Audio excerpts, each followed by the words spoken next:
Hello everyone, welcome to the channel. इस video में हम लोग कुछ ऐसे मूवी के बारे में डिस्कस करने वाले हैं जो लिटरली आपका दिमाग हिला देने वाला है। Trust me, as a thriller fan मुझे हमेशा ऐसी मूवी अच्छी लगती है जो स्टार्टिंग कुछ होता है, बीच में एक मूवी और कहीं पे जाता है और जब एंडिंग आता है मूवी कुछ और ही बन जाता है। ऐसी मूवी मुझे हमेशा से फैसिनेटिंग लगती है और मैं ऐसी मूवी को बहुत अप्रिशिएट करता हूँ और आई एम श्योर कि आप में से कई लोग ऐसी मूवी देखना बहुत पसंद करते हैं। सो मुझे ये आइडिया आया, क्यों ना मैं एक लिस्ट क्रिएट करूं जो compilation of movies with a twisted endings. I really appreciate the twistedness of those movies जो डायरेक्टर ने बहुत ही चालाकी से ऑडियंस से छुपाया है। इसीलिए इस वीडियो में मैं आपके साथ ऐसे 10 हॉलीवुड मूवीज शेयर करना चाहूँगा which have some of the weirdest endings. This is my completely personal list. अगर आपको लगे कुछ मूवी मैंने मिस किया है, किसी मूवी का पोजीशन कहीं पे डिफरेंट होना चाहिए, तो let me know in the comment section. First of all मैं ये क्लियर करना चाहूँगा कि किस किस पॉइंट्स में मैंने ये मूवी को रेट किया है। So the first point will be the shock value of the climax और उसका कम्प्लेक्सिटी। तो सेकेंड विल बी क्या ये ट्विस्ट ऑर्गेनिक है या फोर्सफुल है। थर्ड विल बी स्टार्टिंग से क्लाइमैक्स तक कि कितना स्क्रीन प्ले फास्ट और फुल इंटैक्ट है। फोर्थ विल बी वो एंडिंग का ट्विस्ट आपके ऊपर कितना इंपैक्ट छोड़ती है। So without any delay let's get down to the list. On number 10 on the list we have predestination. 2014 में रिलीज हुई ये मूवी एक साई-फाई मिस्ट्री थ्रिलर है जिसमें ईथन हॉक लीड रोल में है। इसका प्लॉट स्टार्ट होता है एक पॉसिबल टेररिस्ट अटैक से और कुछ ऑफिसर्स उसको रोकने की कोशिश करते हैं। So what happened next is already predestined. अगर इस मूवी के प्लॉट के बारे में मैं कुछ ज्यादा बोलूंगा तो it will be kind of a spoiler. So without spoiling anything I will leave it up to you guys to watch it and experience it. So all I can say कि ये मूवी आपको shocked, confused, kind of uncomfortable और last में totally satisfy कर सकती है। And you can watch it on Amazon Prime by the way. For number 9 I will recommend you the illusionist. आइजनहाइम the illusionist नाम की एक शॉर्ट स्टोरी पे based हुई ये मूवी 2006 में रिलीज हुई थी जिसमें एडवर्ड नॉर्टन लीड कैरेक्टर में है। ये एक वेल रिटन मजिशियन मूवी है जिसमें एक सिंपलिस्टिक और मॉडेस्ट अप्रोच लिया है डायरेक्टर ने। इसकी ट्रिक एंडिंग थोड़ी सी गेसेबल है बट टोटली फोकस्ड और सेटिस्फाइंग है। प्लॉट स्टार्ट होता है अर्ली 1900 में जिसमें एक वर्ल्ड फेमस इल्यूजनिस्ट पूरा दुनिया घूमने के बाद आके पहुंचता है फाइनली वियना में, जहां वो अपने चाइल्डहुड लव को अचानक से मिलता है जो एक वेल्दी रॉयल फैमिली से बिलोंग करती है और जिसकी मैरिज एक रॉयल प्रिंस से होने वाली है। ये प्रिंस कैरेक्टर भी थोड़ा र्यूड, पावर हंग्री और अब्यूसिव टाइप का है। ऐसी हालत में क्या आइजनहाइम अपने प्यार से फिर से मिल पाएगा? क्या दोनों की लव स्टोरी सक्सेसफुल हो पाएगी? वो प्रिंस से कैसे डील करेंगे? और सबसे इंपॉर्टेंट थिंग, वो जो इल्यूजन परफॉर्म कर रहा है क्या वो सच में इल्यूजन है या उसके पास कोई सुपरनैचुरल पावर्स है? ये सब सवाल के जवाब आपको मूवी देखने के बाद ही पता चलेगा। But the final note for this movie will be you will only guess where the reality ends and the illusion starts. On number 8 we have the others. ये एक हॉन्टेड हाउस डार्क मिस्ट्री है, 2001 में release हुई थी और जिसके lead role में है निकोल किडमैन। इसकी पूरी प्लॉट एक भूतिया हवेली पे बेस्ड है जिसमें एक मिडिल एज्ड वुमेन अपने 2 बच्चों के साथ रहती है। हवेली पे सर्वेंट्स की वैकेंसी होती है क्योंकि उनके लास्ट सर्वेंट्स बिना कुछ बताए मिडिल ऑफ द नाइट गायब हो जाते हैं। एक दिन अचानक से 3 लोग आके पहुंचते हैं जो सर्वेंट का काम करना चाहते हैं और सरप्राइजिंगली वो लोग पहले भी इस हवेली में काम किए होते हैं। सो विदाउट एनी प्रॉब्लम वो वुमेन उनको हायर कर लेती है। उसके बाद हवेली में कुछ वियर्ड स्पूकी इंसिडेंट्स होना स्टार्ट हो जाते हैं। यहाँ तक आपको लग रहा होगा कि टिपिकल हॉरर मूवी है, पर टुवर्ड्स द एंड पूरा प्लॉट चेंज हो जाता है और आपको पता चलता है कि एक्चुअली उस हाउस का सीक्रेट क्या है। At the climax you will be completely blown away और ये मूवी एक टिपिकल हॉरर मूवी से चेंज होके कुछ और ही बन जाती है। और मैं ये भी चैलेंज कर रहा हूँ कि आप इसके फाइनल ट्विस्ट को कभी प्रेडिक्ट भी नहीं कर पाएंगे। On number 7 we have the sixth sense. 1999 में रिलीज हुई ये मूवी एक sweet and emotional horror com psychological thriller है जिसको डायरेक्ट किया है एक Indian origin director mister M Night Shyamalan ने और जिसमें ब्रूस विलिस लीडिंग रोल में है। जब हम जनरली हॉरर या थ्रिलर मूवी को डिस्क्राइब करते हैं उसके लिए स्वीट और इमोशनल जैसे एडजेक्टिव्स यूज नहीं करते हैं, but this movie mix up the both genre of drama and thriller so beautifully कि आपको भी लास्ट में इमोशनल फील होगा ही होगा। इसका प्लॉट रिवॉल्व होता है एक चाइल्ड साइकोलॉजिस्ट और उसके गिफ्टेड पेशेंट के बॉन्डिंग के अराउंड। कैसे ये साइकोलॉजिस्ट उसकी पेशेंट को हेल्प करता है उसके इश्यूज से बाहर निकलने के लिए, कैसे दोनों का बॉन्डिंग डेवलप होता है और वो चाइल्ड का सबसे बड़ा सीक्रेट क्या है, ये मूवी फुली एक्सप्लोर करती है। ये मूवी ब्यूटीफुली एक्सप्लोर करता है the relation between living and the dead. Plot में एक्सप्लोर किए हुए स्पिरिचुअल मीनिंग के वजह से ये मूवी बाकी हॉरर मूवी से बिल्कुल डिफरेंट है। You can watch it on Disney+ Hotstar. On number 6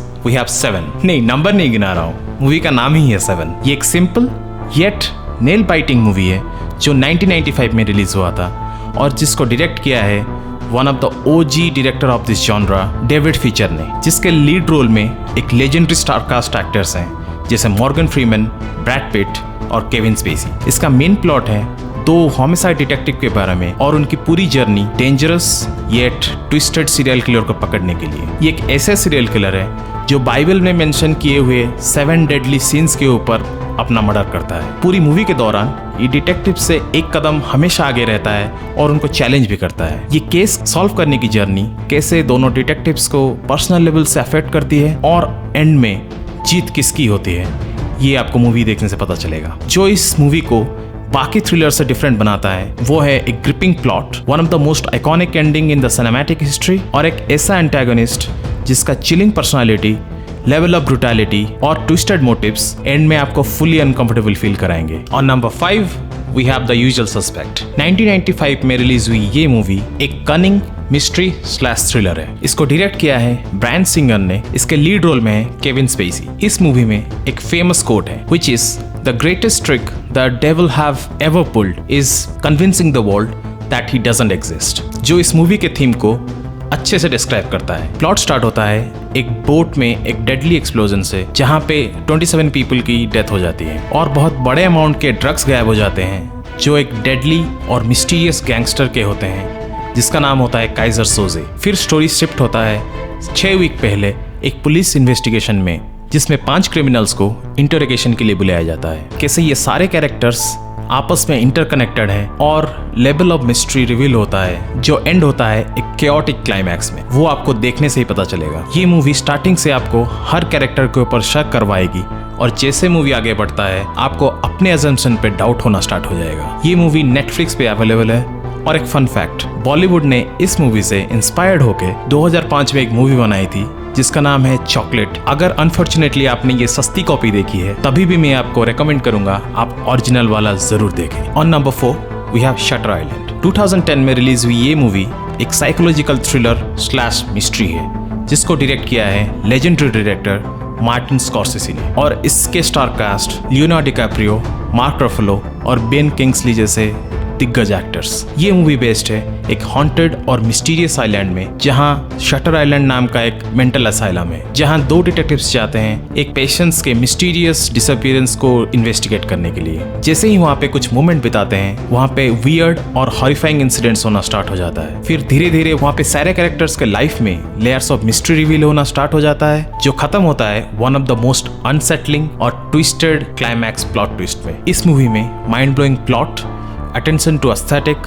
background score और brilliant performance by all the actors इसे one of the best thrillers of all time बनाती है। आप इसको Netflix में देख सकते हैं। और number 3 we have Fight Club. I'm sure majority of you either have watched this movie or at least heard about it. 1999 में रिलीज हुई ये मूवी एक cult classic violence packed thriller / action movie है जिसको डायरेक्ट किया है the legend of thriller movies David feature ने और इसमें लीड रोल में है ब्रैड पिट और एडवर्ड नॉर्टन जैसे बेहतरीन एक्टर्स। ये इस लिस्ट में डेविड फिचर और ब्रैड पिट डुओ की सेकेंड मूवी है। प्लॉट स्टार्ट होता है जैक नाम के एक ऑर्डिनरी आदमी से जो अपने पर्सनल और प्रोफेशनल लाइफ से एकदम फेड अप है। एक दिन उसकी मुलाकात होती है टाइलर नाम के नो नॉनसेंस और बैड मैनर्ड एटीट्यूड वाले बंदे से। Then they become like brothers. Jack अपने हर प्रॉब्लम टाइलर के साथ शेयर करता है और उससे सजेशन लेना स्टार्ट कर देता है और टाइलर उसको इंट्रोड्यूस करता है फाइट क्लब नाम के एक सीक्रेट क्लब में जहां पे एक दूसरे के साथ लोग फाइट करते हैं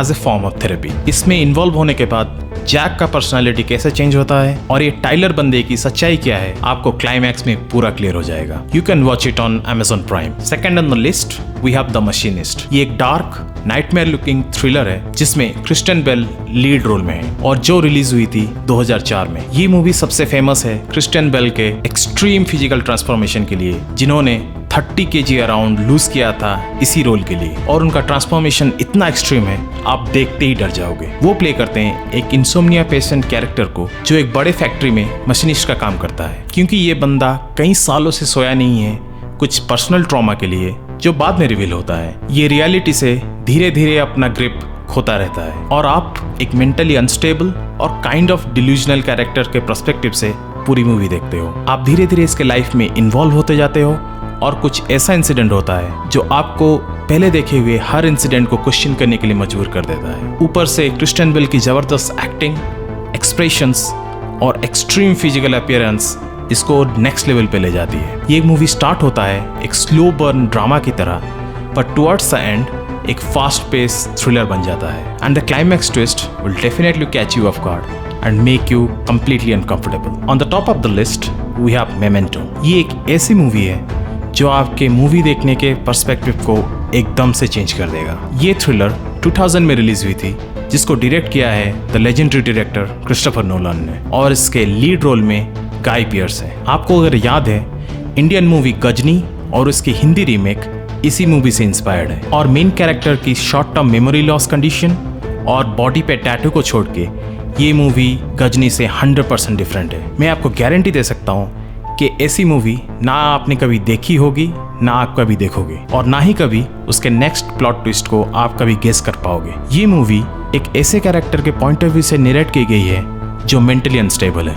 इसीलिए स्क्रीन में दिखी हुई हर चीज कितना रियल है और कितना डिल्यूजन, ये आप throughout the movie guess करते रहोगे। इस मूवी का सबसे बेस्ट पार्ट है इसका brilliant direction and screen play, जो इस मूवी को इतना कॉम्प्लेक्स और माइंड ब्लोइंग बनाता है कि मेजॉरिटी लोग एक कंटिन्यूस वॉच में इसको समझ नहीं पाएंगे। कमिंग टू द प्लॉट, ये मूवी स्टार्ट होता है हमारे प्रोटैगनिस्ट से कुछ पास्ट ट्रॉमा की वजह से शॉर्ट टर्म मेमोरी लॉस से सफर कर रहा है और अपने वाइफ के मर्डरर को ढूंढ रहा है, और उसके रिलेटेड जो भी इंफॉर्मेशन कलेक्ट करता है उसको अपने बॉडी में टैटू करके रखता है या उसका फोटो लेके उस पर लिख के रखता है। तो धीरे धीरे कहानी आगे बढ़ती है और आपको पता चलता है क्या वो सारे क्लूज को कनेक्ट कर पाएगा, क्या अपने वाइफ के मर्डर को कभी ढूंढ पाएगा। जो आपको दिख रहा है क्या वो रियलिटी है या डिल्यूजन, ये आपको मूवी देखने से पता चलेगा। मेरे डिस्क्रिप्शन से आपको लग रहा होगा this is another thriller, right? But trust me when I से this, you will never see it coming. So that's it. This was my top 10 list. कुछ मूवी के सोर्सेस को मैंने मेंशन किया है, पर कुछ मूवी का सोर्स मुझे मिला भी नहीं, but you know where to find it. Future में मैं एक और भी वीडियो बनाऊंगा जिसमें मैं ट्विस्टेड इंडियन मूवीज के बारे में मेंशन करूंगा. So stay tuned to watch that list. And yeah, don't forget to subscribe this channel, like this video, comment, share. So see you on the next one. Bye.